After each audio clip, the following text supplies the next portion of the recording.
And joining me live now is New South Wales Deputy Premier John Barilaro. John, good to see you. Thanks so much for joining us. So you saw, or probably heard, just some of the polls then. I've got another one to show you.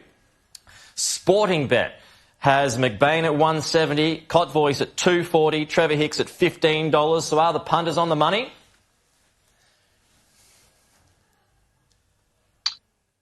Well, good morning. The punters never really get it wrong here in Eden-Monaro. That's why it's been the bellwether seat for so long.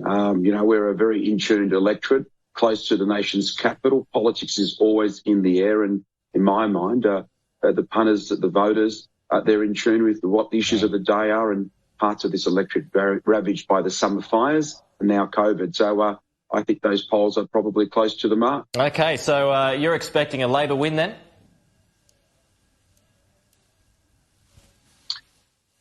Well, you never say never.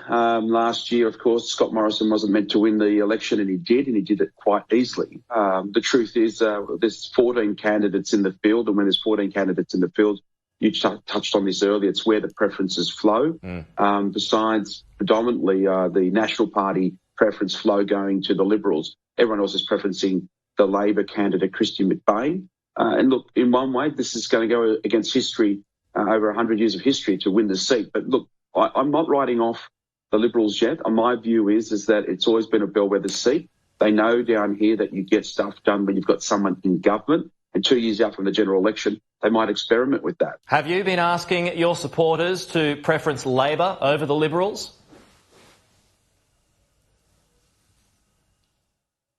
Yeah, that article yesterday sort of indicated that, and I made it clear yesterday on Ray Hadley's show. I made it clear on camera that no, that's not the case. I've been on the campaign at Hastings supporting Trevor Hicks. I've been telling people to vote one Trevor Hicks, National Party. It does open the door for you, right, at the next federal election?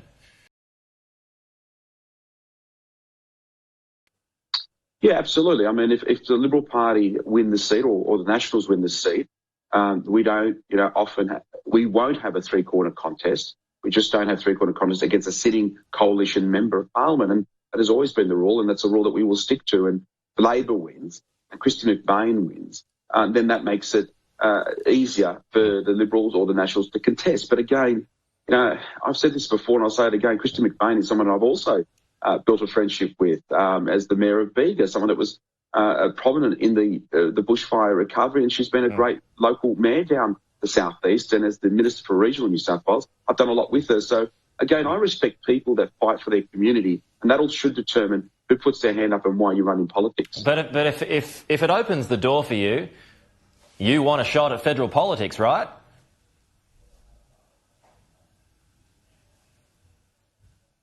No. Look, I had my chance. Oh, come on, John, you want to go again, don't you? Not to run. I said that publicly. No, look, I didn't have the fight in me this time, and I don't know if I've got the fight next time. And the truth is, after 10 years in politics, you've got to make a decision where you and what you can contribute. I'm 48 years of age. There's probably another career post-politics. So these are the decisions I'll make with my family in the next few years, and we'll see how we go. But why not say you're keen? There's nothing wrong with that. Why not say you're keen to run in the federal seat of Eden-Monaro at the next federal election?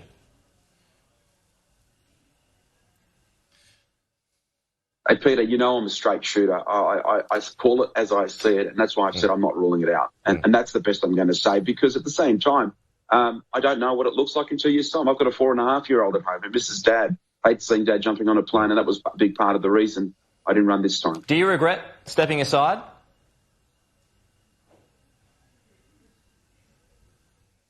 No, not at all. Not at all.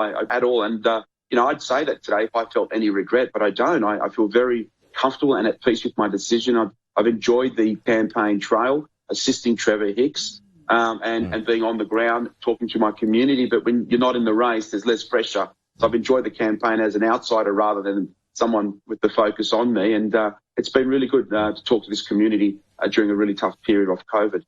Do you think you would have beaten Christy McBain?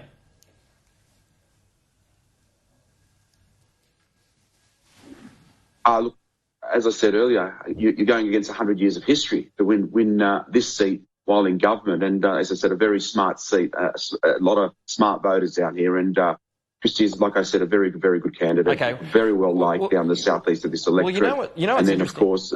Sorry, John. You know what's interesting is the fact that Labor has had so many problems, right? There's been scandal upon scandal that has engulfed the Labor Party in recent times. Yet, and Scott Morrison has been surging in the polls. Yet Labor is ahead in these polls at the moment. So how are you reading into that? Is the coalition and the Liberal Party a bit on the nose at the moment, from what you can tell?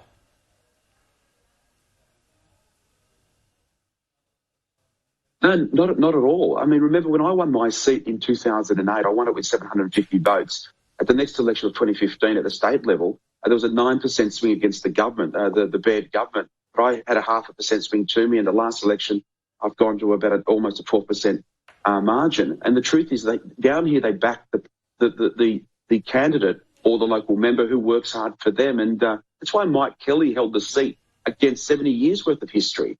Mike Kelly held it out of government. Won it off Peter Hendy, the last Liberal member, and he did it twice. So the truth down here, people back good people, candidates that can actually prosecute the case, a strong narrative about the region, knowledge and a connection. And that's probably why Christie McBain is doing very, very well. Yeah, and even in my own case, I know people vote for John Barilaro versus the party that I actually lead, the National Party, because who we are. And that's why I think we're such a bellwether seat. Are you going to vote for Christie?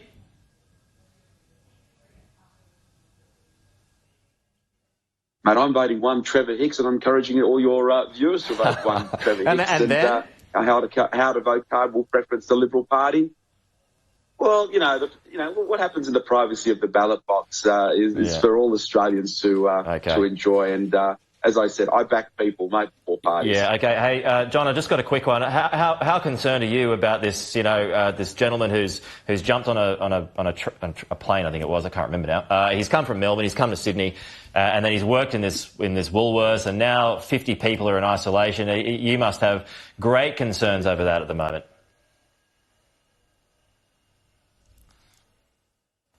Yeah, we do, and this is the problem. And we've been worried about that border. We've been trusting that Victoria would do the right thing with its quarantine, with its the way it's measuring and managing the crisis down there. 77 cases yesterday. I think all of them were community transmission.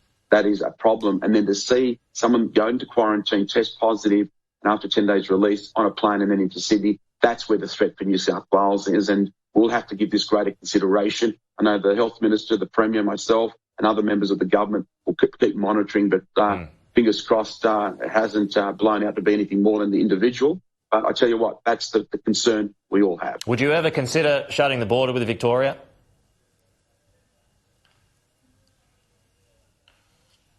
We've been strong about this because we've got to rebuild the economy, Pete. I mean, we've got 271,000 people out of work. Unemployment levels are probably double digit if you take JobKeeper out of the equation. And there are businesses that are shutting their doors. People are hurting. So we've really got an opportunity here to try and minimise that result. But, what we'll do is monitor. As I said, we've got the health system in place to pick up any of the slack when it comes to any spike in New South Wales. Let's stick to our plan. If there's anything abnormal outside of that, then, of course, we'd have to consider further action. Okay. John Barilaro, thanks for your time this morning. Appreciate that, and I look forward to watching you join Kieran Gilbert and the panel for tomorrow night's coverage of the Eden-Monaro by-election. Thanks for your time, John. We'll talk to you soon. Well, a sentencing date